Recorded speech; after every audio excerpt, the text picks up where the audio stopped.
මේ සුන්දර හදවතක් ගොඩනගා ගන්න ක්‍රමය. කාටවත් දොස් පරස් නගන්න නැති. තමන්ගේ හිතේ ඇති වෙන පීඩා අනිත් අයගේ පිට පටවන්නේ නැති. තමන්ට පීඩාවක් ආවට පස්සේ අනිත් අයට චෝදනාවක් කරන්නේ නැති. සුන්දර හදවතක් හදාගන්න, සුන්දර හිතක් හදාගන්න පුළුවන් ක්‍රමය මොකද්ද කියලා. ඒකට පින්විතනි කරන්න තියෙන්නේ උපරිමයෙන්ම ලෝකාවබෝධය ලබන එක. ධර්මයේ එක බිඳුවක් දැනගෙන ඒ දැනගත්ත ධර්මය අවබෝධ කරගෙන පින්විතනි ලෝකයේ පිරික්සලා ලෝකයේ තියෙන යථා ස්වභාවය මොකද්ද කියලා දකින්න උත්සාහ කරලා පින්විතනි අන්න එතනින් නිවෙන්න උත්සාහ කරන එක තමයි ඕකට තියෙන මාර්ගය. ලෝකාවබෝධයටපත් වෙන්න. ලෝකයේ තියෙන ඇත්ත කතාව හොඳට දකින්න උත්සාහ කරන්න පින්විතනි.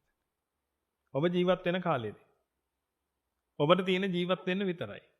හැබැයි මේ ජීවත් වෙන හැම වෙලාවකදීම පින්විතනි ඔයගේ මානසිකත්වයේ දාන්න එතනට. ඔබ බලන්න පින්විතනි ලෝකයේ තියෙන ඇත්ත తත්ත්වය මොකද්ද කියලා හැමතිස්සෙම. අපි ගිය සතියේ කතා වුණා පින්විතනි මේ හිත දරාගෙන ඉන්න මතයක් ගැන. මේ හිත දරාගෙන ඉන්න සරල මතයක් තියෙනවා දරාගෙන ඉන්න එකක් තමයි ගැඹුරු මතේ. ඒ තමයි වෙන් කරන්න බැරි දේවල් වෙන් කරන්න පුළුවන් කියලා හිතාගෙන ඉන්න එක පින්විතනි. ඒකට තව උඩින් ගත්තොත් එහෙම සරල මතයක් ගත්තොත් එහෙම පින්විතනි මේ හිත හිතාගෙන ඉන්නවා මේ ලෝකේ හරි ආස්වාදයි. මේ ලෝකේ ආස්වාදයි කියලා හිතාගත්ත වැඩ පිළිවෙල නිසා පින්විතනි මේ හිතට හැමතිස්සෙම ඕන වෙලා තියෙනවා ආස්වාද කියන ඒවා භුක්ති විඳින්න.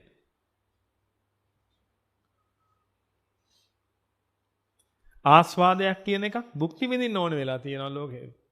අපි ගිය සතියේ මේ ගැන කාරණාව කතා කළා. කතා කළා ඔබට කිව්වා මේ සතියේ ඒ ගැන පොඩ්ඩක් සතියෙන් ඉන්න කියලා. හිටියද? සතියක් සතියෙන් හිටියද බලන්න. ඒ හිටියනම් බලන්න පිටුතුනේ ඔබට තේරෙන්නේ නැති ඔබ කන බොන හැම දෙයකින්ම මොකක් හරි එකක් හොයනවා කියලා. අඳින පළඳින හැම දෙයකින්ම මොකක් හරි එකක් හොයනවා. දකින්න අහන හැම දෙයකින්ම මොකක් හරි එකක් හොයනවා කියලා. ඔතනින් තමයි පිටුතුනේ පරදෙන්නේ. කිසිම දෙයකින් සෑහීමකටපත් වෙන්න බෑ.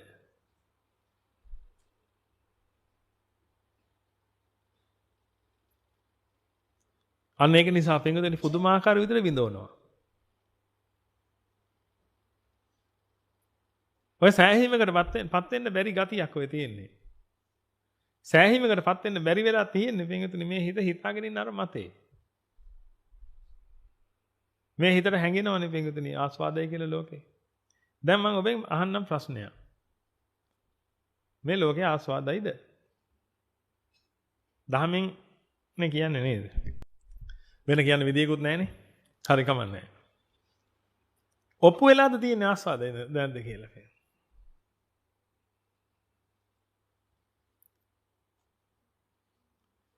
මේ ලෝකේ ආස්වාදයිද?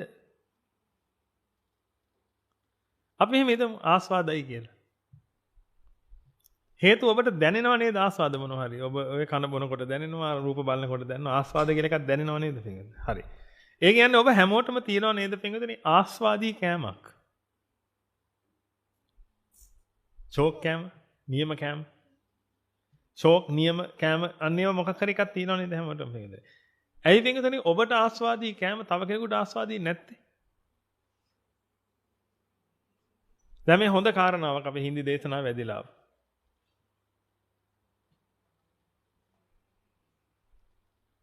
හොඳ කාරණාවක් පින්වතුනි.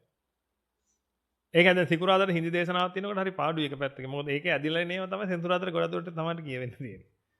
මොකද ඒ පැත්තට හැරිලානේ තියෙන්නේ. මොකක් හරි දේශනාවක් කළා නම් ඒකට අනුව තමයි ඊට පස්සේ ඉස්සරහට ඇදෙන්නේ මේක.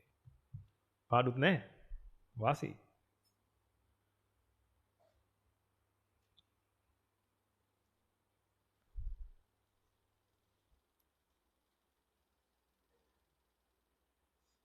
ආස්වාදය කියන එක ලෝකේ තියෙන එකක් නං. ඒ කියන්නේ සබාධමයට අයිති එකක් නං.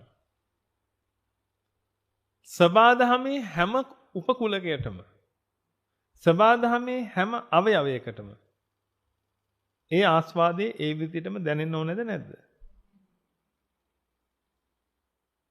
එහෙම නොදැනෙනවා නම් ඔය කියන කාරණාව සම්මුතියක් නෙමෙයිද? පරමාර්ථ ධර්මයයි සම්මුති ධර්මයයි අතර තියෙන වෙනස හඳුනගන්න. පරමාර්ථ ධර්මය නම් පිංගුතුනේ සියලු දෙනාටම එකමයි. සම්මුතිය නම් පිංගුතුනේ ඒක සම්මතයක්.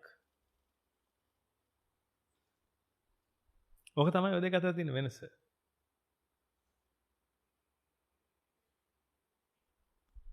කහ ඉර නැත්තම් සුදු ඉර පාරේ මැද්දේ තියෙන කෙලින් සුදු ඉර කපන්න හොඳ නැහැ. සම්මුතියක්ද පරමාර්ථයක්ද? සම්මුතිය. මීහරිකුට ඕක අදාළද? අදාළද? නෑ. පොලිසිය මාත්‍රු නිතර කියන ඔය කතාව.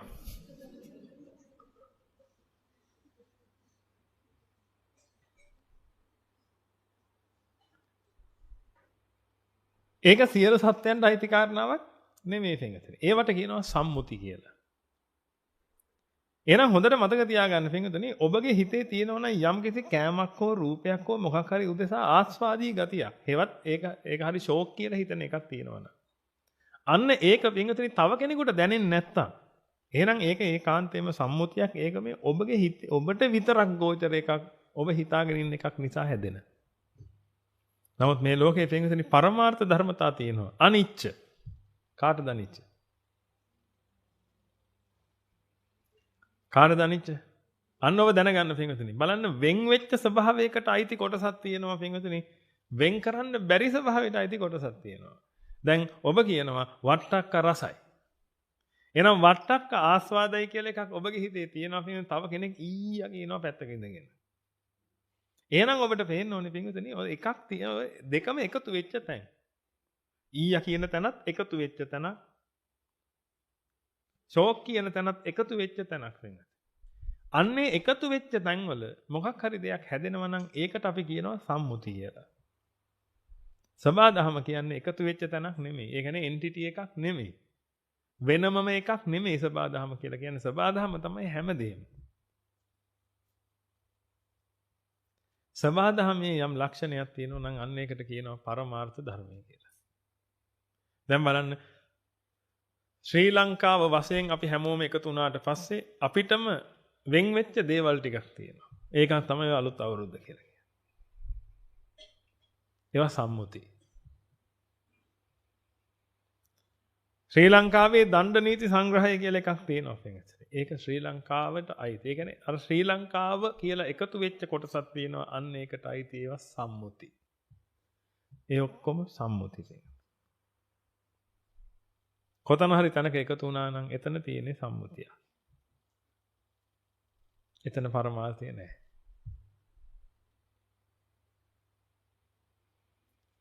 එකතු වෙච්ච නැති තැනක් තියෙනවා. ඒකට කියනවා සබාධම කියලා. අනේ සබාධමේ තියෙන ඒ ඔක්කොම පිංගුතුනි පරමාර්ථ. මේ ලෝකේ පරමාර්ථ වශයෙන් තියෙන ධර්මතා තුනක් තියෙනවා පිංගුතුනි කාටවත් දකින්න බැරි අනිච්ච දුක්ඛ අනාත්ම කියන ධර්මතා තුන. අන්න ඒක තමයි භාග්‍යවතුන් වහන්සේ හොයාගත්තේ. මේ ලෝකයේ තියෙන ධර්මතා, ලෝකයේ තියෙන ස්වභාවය, සබාධමේ ස්වභාවය. අන්න ඒක භාග්‍යවතුන් වහන්සේ හොයාගත්තා. ඒ කියන ඒවා හැරෙන්න අනිත් හැම එකක්ම පින්වතුනි සම්මුති. එහෙනම් ඔන්න ඔය විදිහට දැන් ඔබට තේරෙන්න ඕනේ පින්වතුනි ඔබට ඔය දැනෙන ආස්වාදය තව කෙනෙකුට දැනෙන්නේ නැත්තම් එහෙනම් ඕක ඒකාන්තයෙන්ම සම්මුතියක්. ඔය ඔබ කියලා හෙවත් මම කියලා ඔය හදාගත්ත එන්ටිටි එකට විතරක් දැනෙන. එහෙනම් ඔබගේ හරි සරලව ගන්න පින්වතුනි ඔබගේ ආස්වාදය ඔබට විතරයි නම් දැනෙන්නේ. ඇයි ඔබ කියන්නේ ලෝකේ ආස්වාදය කියලා?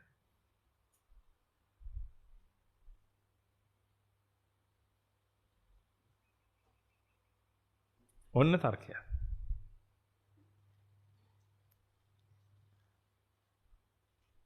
ඔබ දන්නවනම් හොඳටම පින්වතුනි ඒ කෑම පවුලෙන්ම කන්නේ ඔබ විතරයි අනිත් අය කවුරුත් කන්න කැමති නැහැ කියලා. එහෙනම් ඔබට ඒ දැනෙන රස හෝ වේවා ඒ දැනෙන ආස්වාදයේ තියෙනවනේ මොකක් හරි ඔබ හිතාගෙන ඉන්න. ඔබ කොයි කියන්නේ ලෝකේ ආස්වාදයි කියලා.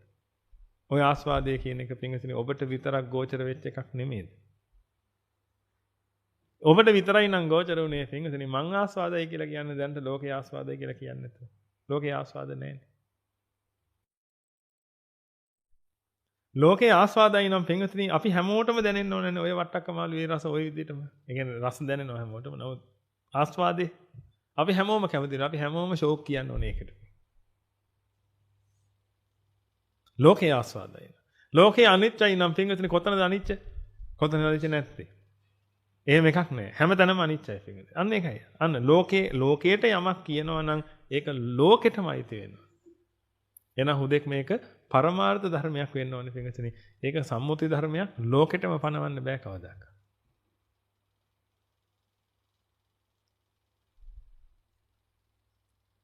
එකගයිද කාරණාවත් එක්ක. හොඳට කල්පනා කරලා බලන්න.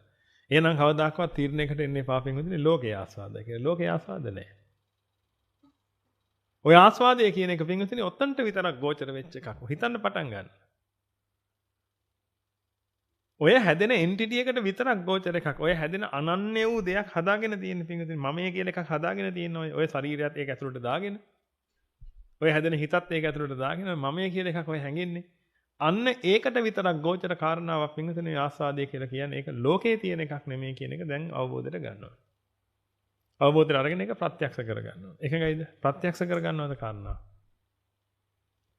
ආයි මේක ඔබට තේරෙනවා නම් ආයි කවදාවත් කියන්න බෑ ලෝකේ ආස්වාදයි.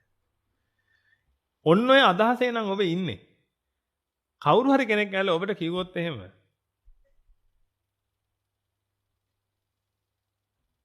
ආවල් චිත්‍රපටිය නියමයි කියලා.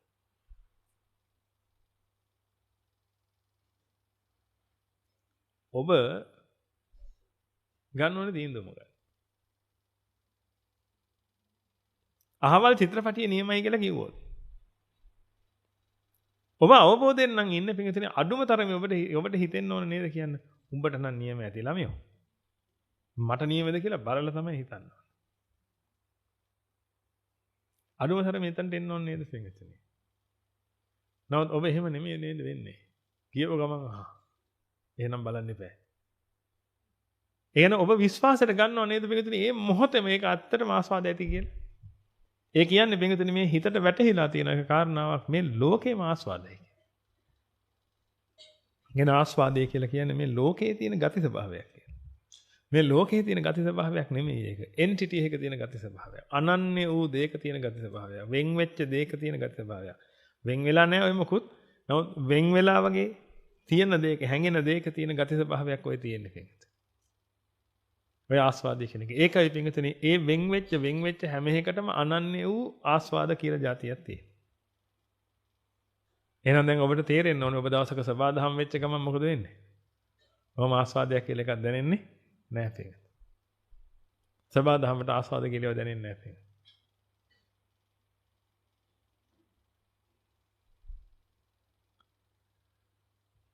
වෙන් වුණා වගේ හැංගෙන්න ගත්ත ගමන් පින්විතනේ ඔය ආස්වාදී ස්වභාවය දැනෙන්න පටන් ගන්නවා. ඒකයි කරන්නේ. ඊළඟට දැන් අපි යන් ඊළඟ පොයින්ට් එකට. දැන් ඔබ දන්නවා පින්වතුනි ආස්වාදයක් එන්න නම් මොකක් වෙන්න ඕනේද? පිළීමක් තියෙන්න ඕනේ පින්වතුනි. ආස්වාදය කියන එක පිළීමකින් තොරව කවදාවත් එන්නේ නැහැ. හිත පිළිලා මේ පිළීමෙන් නිදහස් වෙනකොට තමයි ආස්වාද එන්නේ. මේකට ඔබ හැම කෙනා මේ කාරණාව දන්නවා. නිකන් ආස්වාද ගන්න බෑ. ඒක මම ආයෙ අමුතුවෙන් කියන්න දෙයක් නැහැ. ඔබට ඕනනම් හොඳ ටොක්ක්ක් යනගෙන හිමීට තෙල් ටිකක් ගා ගන්න. එතකොට ඔබට තේරෙයි ඔය කියන රහස.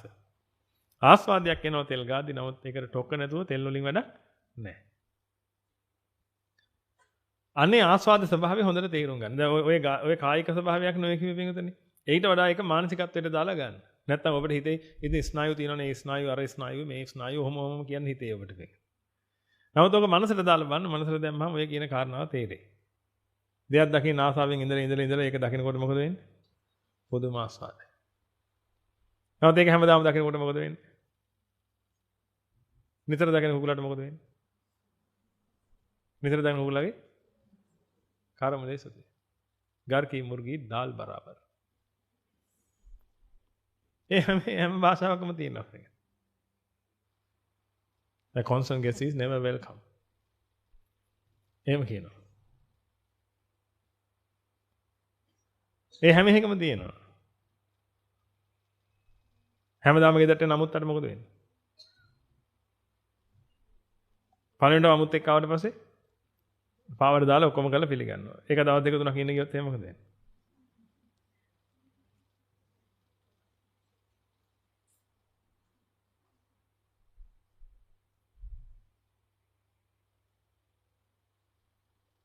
ඒක තියෙන්නේ. घर की मुर्गी दाल बराबर की. यानी ගෙදර කුකුලා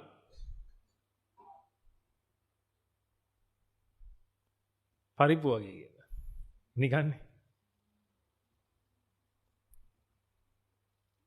කඩෙන් ගෙන්න ගිය සල්ලි දීලා ගෙන්න බෑ. ගෙදර හැදිච්ච කුකුලානේ. ඌනියම් පරිප්පු ගන්නයි. නිතර දකින්න කුකුලාගේ කර්මලේ සුදුයි. මේ ඔක්කොම වෙලා තියෙන්නේ ඇයි?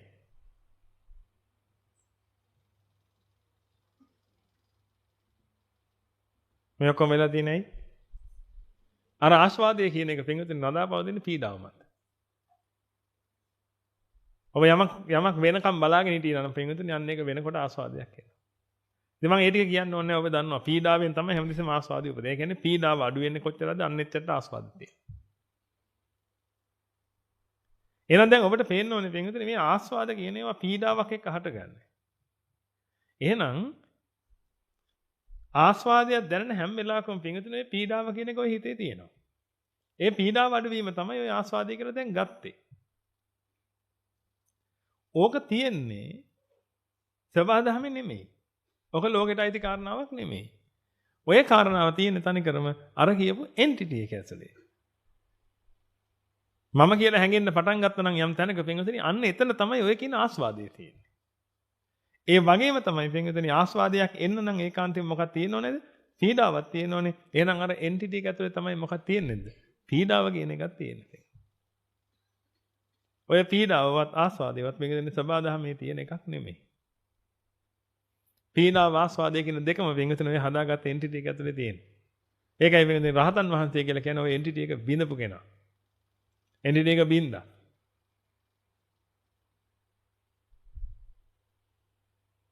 ඒක මානසික එන්ටිටි එකක් තිබුණේ. මානසිකව තමයි පින්විතනේ මේක එකතු වෙලා වගේ දැහැංගිලා තිබුණේ. ඒක ඇත්තට මේකක් තිබුණේ නැති බව ඔබ දන්නවනේ මේ වෙනකොට. අන්න ඒක බින්දා පින්විතනේ රහතන් වහන්සේ. බින්දලා සබාදහම් බවට පත් වුණා. ඒක නිකන් හරියට පින්විතනේ shopping එකකට වතුර ටිකක් දාගෙන හිටියා වගේ. shopping එකකට වතුර ටිකක් දාලා ඒක වතුරේ දාලා තියෙනවා. වතුර බෑග් එකක් වතුරේ දාලා තියෙනවා. වතුරේම තමයි තියෙන්නේ. නමුත් ඒක බෑග් එකක් වෙනස. ඒක එකතු වෙලා තියෙනවා ඇතුලේ වතුර. ඔහොම තමයි ඔය හැම කෙනාම කියන්නේ. සබාදහමේ ජීවත් වෙනවා නමුත් ගුලියක් හැදිලා. එහෙම නේද ජීවත් වෙන්නේ හැමෝම. සබාදහමේ ඉන්නවා. නමුත් ගුලියක් එකක් කියලා හැංගෙනවා හැමතිස්සෙම. රහතන් වහන්සේ කලේ පින්තුනි අන්නර shopping bag එකේ ඉරුවා. shopping bag එකේ ඉරුවාට පස්සේ දැන් සබාදහමමයි. කලින් මොකද? කලින් වතුර නෙමෙයිද? කලිනුත් වතුර තමයි පින්වතුනි. නමුත් මානසික shopping bag එකක් දාගෙන හිටියා. සබාදහමේම කොටසක් වෙන් කරගෙන. හොඳට බලන්න ඒක නෙමෙයිද ඔය කරලා තියෙන්නේ කියලා. ඔය ශරීරේ ඔහෙට දායිති. ඔය ශරීරේ මොනවද හැදිලා තියෙන්නේ? මේසේ හැදිලා තියෙන ඒවා නෙමෙයිද? ඔය ශරීරය හැදිලා තියෙන්නේ මේසේ හැදිලා තියෙන ඒවා නෙමෙයිද? ඔය ටයිල් හැදිලා තියෙන ඒවා නෙමෙයිද? ඔය වහලේ හැදිලා තියෙන ඒවා නෙමෙයිද? එහෙනම් මේකේ ඔක්කොම සබාදහම නෙමෙයි තියෙන්නේ මේ. නමුත් ඔබට දැනෙනව නේද පින්වතුනි ඔබ වහලේ කියලා. අන්න ඒකයි විදිය. වතුරේම තමයි ඉන්නේ. නමුත් මානසික shopping bag එකක් දාලා තියෙනවා. ඒක නිසා පින්වතුනි අර වතුරේම තියෙන කොටසක් වෙන් වෙලා තියෙනවා දැන්. මානසික shopping bag එකේ වතුරේම තියෙන කොටසක් වෙන් වෙලා ඔය ඉන්නේ පින්වතුනි. ඔන්නෝක බින්දනම්. දැන් සබාදහම තමයි. නමුත් ඔය shopping bag එකේ තියෙනකම් පින්වතුනි පීඩාවක් තියෙනවා. පීඩාවෙන් නිදහස් වෙන්න කරන දේවලුත් තියෙනවා. ඒකෙන් දැනෙන ආස්වාදකුත් තියෙනවා. ආස්වාද නිසා අවිද්‍යාව තර වෙනවා ඉසරයක්. ඒක නිසා ආයි පීඩාව වැඩි වෙනවා. අර යාන්ත්‍රණය දැන් දිගටම වැඩ කරනවා. අවිද්‍යාව නිසා ලෝකයේ ආස්වාදය කියලා හිතාගෙන ඉන්න නිසා මොකද වෙන්නේ පින්වතුනි? ආස්වාදේ හොයන්න පටන් ගන්නවා. දැන් හොඳට කල්පනා කරලා බලන්න. ලෝකයේ ආස්වාදය කියලා හිතාගත්තාම ඒ කියන්නේ සබාදහම ආස්වාදයි. නමුත් දැන් ඔබ මේනකොට දන්නවා සබාදහම ආස්වාද නැහැ. සබහාදහම ආස්වාදයි නම් ඔබට දැනෙන හැම ආස්වාදයක්ම අනිත් හැමෝටමත් දැනෙන්න ඕනේ.